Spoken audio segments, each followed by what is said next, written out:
شهر رمضان الذي أنزل فيه القرآن هدى للناس. السلام عليكم ورحمة الله تعالى وبركاته.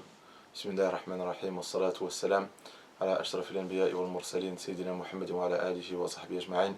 اللهم صل وسلم وبارك على سيدنا محمد عدد ما ذكره الذاكرون، وصل وسلم وبارك على سيدنا محمد عدد ما غفل عن ذكر الغافلون. Un résumé et un conseil comment doit se dérouler, Inch'Allah, chaque journée du mois de Ramadan. Donc je vous rappelle quelques points, on va essayer de les énumérer. On va commencer quand on se réveille le matin. On essaie de se réveiller avant le Fajr. On essaie de se réveiller avant le Fajr pour as-suhour. Et on fait l'intention, donc c'est le premier point, que c'est une sunna. Tasahharu fa inna fi as-sahuri baraka. Il y a une baraka, il y a une bénédiction dans le suhour. Et donc on fait, même si on n'a pas l'habitude, il y en a, ils n'ont pas l'habitude, les enfants, j'ai pas envie de manger le matin, j'ai du mal à manger le matin, voilà, essayez. Ne serait-ce qu'un peu d'eau, un peu de lait, faire la sunna. Ce qui est important, c'est de faire la sunna. Le prophète sallallahu alayhi wa sallam nous a demandé de manger quelque chose avant le fajr. Et donc on va le faire. C'est que notre Ummah sera dans le bien tant qu'elle va suivre le prophète sallallahu alayhi wa sallam. Et le prophète sallallahu alayhi wa sallam, s'il nous dit de manger quelque chose avant le fajr, pour que le jeûne ne s'arrête pas à minuit quand on va se coucher, ou à minuit 30 quand on va se coucher, mais qu'on est à jeun à partir de cette heure-là. Non, il faut faire la sunna de manger avant le fajr, pour avoir fait cette sunna et avoir cette baraka. Après, l'istighfar, wal mustaghfirina bil ashar. Je vous exhorte à faire beaucoup de istighfar, de dire astaghfirullah, oh Allah, pardonne mes péchés, oh Allah, pardonne mes péchés, avant le adhan du fajr. Après le fajr, on fait la prière et on essaie de faire le dhikr. Donc on a nos formules de dhikr, le ma'thurat, ceux qui ont al-hisn, al-muslim, les différents recueils que vous pouvez utiliser pour le ma'thurat, mais faire le dhikr. Dire la ilaha illallah une centaine de fois, dire Allahumma salli ala Muhammad une centaine de fois, dire astaghfirullah une centaine de fois, dire subhanallah wa bihamdihi une centaine de fois, et faire les du'as et lectures du Coran que vous connaissez. Aussi, après vous pouvez vous reposer.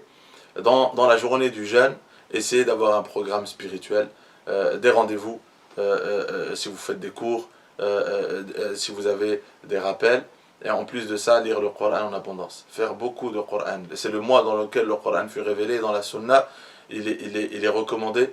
Le prophète, sallallahu alayhi wa sallam, il clôturait un Coran tous les Ramadans. Donc si on ne peut pas le faire en prière, au moins on peut le faire avec la lecture du jour. On essaye de lire un peu de Coran avant ou après le Dhuhr, avant ou après l'Asr, avant le Maghrib, après l'Isha en Qiyam. On essaye d'avoir un petit rituel de lecture du Coran.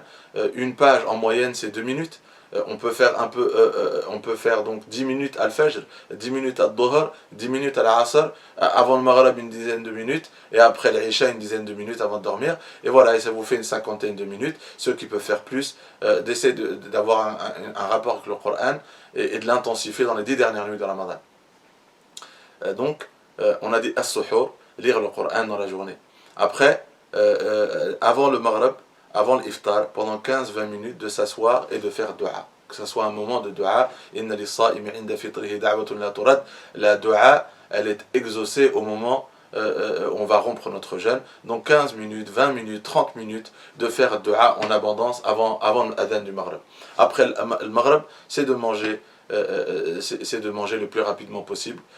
Dès qu'il y a l'adhan, la sunna, c'est de ne pas reporter de manger. C'est au moment de l'adhan, avant même de faire la prière de Maghrib, de manger des dattes.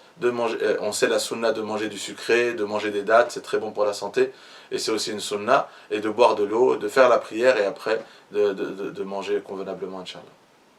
Après, après avoir mangé, de nous préparer pour la prière de l'Isha, de prendre le Coran, de commencer la lecture du Coran, et dès que c'est l'adhan de l'Isha, Inch'Allah, de faire la prière en groupe et d'essayer de faire at-tarawih, faire 2 rak'at minimum pour les enfants qui doivent se coucher tôt, 4 rak'at, 6 rak'at, 8 rak'at, vous pouvez en faire plus, et de faire al-shaf' ou al-witr. Et voilà, et de maintenir, Inch'Allah, ce rythme tout au long du mois de Ramadan. D'essayer de même écrire ce programme-là et d'essayer de s'y tenir. Et de voir les du'as. Il y a des du'as, c'est l'occasion de les apprendre. Quand on veut rompre le jeûne,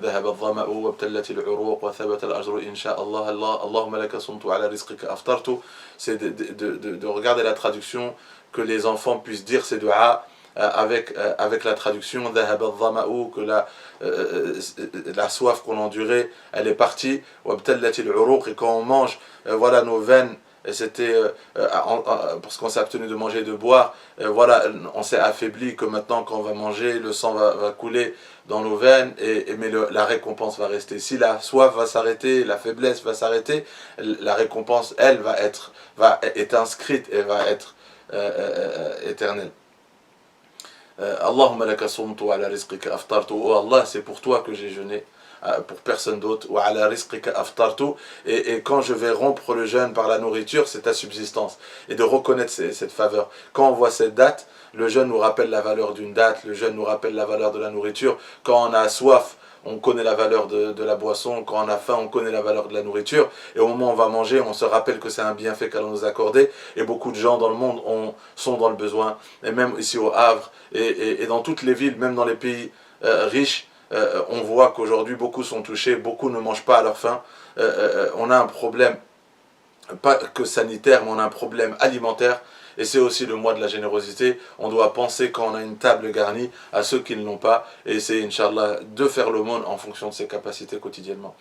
Qu'Allah Azza wa Jal accepte toutes les personnes qui œuvrent. Il y a beaucoup de personnes qui donnent de leur temps pour la distribution, qu'Allah les récompense en notre nom. Beaucoup de personnes sur le plan logistique donnent de leur temps, fi sabilillah, par solidarité, ils donnent de leur temps, ils vont dans les magasins, ils achètent, ils prennent vos aumônes et ils organisent des colis alimentaires, ils donnent de leur temps pour les redistribuer. Et beaucoup de personnes sont très généreux, et qu'Allah Azza wa Jal vous récompense pour vos aumônes, et je vous demande de les faire abondamment. Beaucoup sont dans le besoin, et nos capacités sont très limitées, et je vous exhorte, Inch'Allah, à le faire aussi avec l'intention de repousser par ces aumônes ce virus et cette maladie qui touche l'humanité. Et pour finir, de ne pas oublier la dua.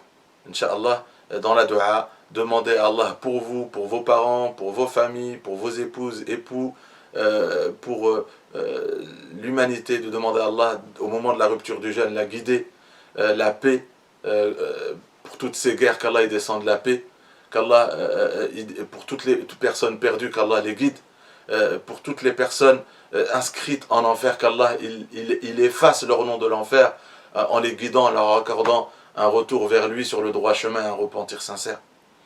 Dans les du'as, de demander à Allah Azza wa Jal le paradis, d'être auprès de lui au paradis. Que si sur terre, si dunya n'est pas un paradis, de ne pas nous priver d'être avec lui dans l'au-delà, avec les prophètes, les martyrs, les pieux et les gens bons. Et aussi, dans les du'as, de demander à Allah Azza wa Jal de nous offrir tous les trésors de Ramadan. Allahumma sallim lana Ramadan. Wa Allah, offre-nous le mois de Ramadan, les trésors de Ramadan. Wa sallimna li Ramadan. Wa Allah, offre-nous à Ramadan. Wa tasallamhu minna mutaqabbala. Wa Allah, quand le mois de Ramadan va partir, accepte-le. Et que le Ramadan parte avec tous nos péchés effacés.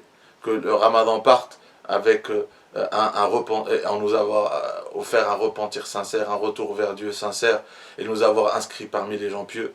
Le mois de Siyam a été prescrit afin d'atteindre la piété, et qu'Allah nous permette en ces quelques jours d'atteindre le rang des gens pieux, de rejoindre leur rang, des gens pieux, et d'abandonner le rang des gens qui désobéissent à Dieu et à son messager, d'abandonner, de renoncer, d'être dans le rang de ceux qui s'éloignent de Dieu par les péchés et les mauvaises actions. Qu'Allah Azza wa Jalla nous accepte tous, qu'Allah Azza wa Jal nous accorde les bienfaits et les trésors de ce mois, et qu'Allah Azza wa Jal nous inscrit parmi les gens pieux, et qu'Allah nous inscrive parmi ceux qui gênent le jour et nous accorde l'aide, et qui veille la nuit et qui nous accorde de l'aide, et qui nous inscrit parmi les acceptés. Wa sallallahu wa sallam wa barak ala sayyidina Muhammad wa ala alihi wa sahbihi wa sallam taslima. Subhana rabbika rabbil izzati amma yasifun wa salamun ala al-mursalin walhamdulillahi rabbil alamin. Barakallahu fikum. شهر رمضان الذي أنزل فيه القرآن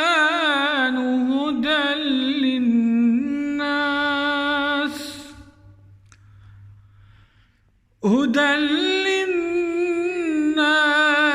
وبينات من الهدى والفرقان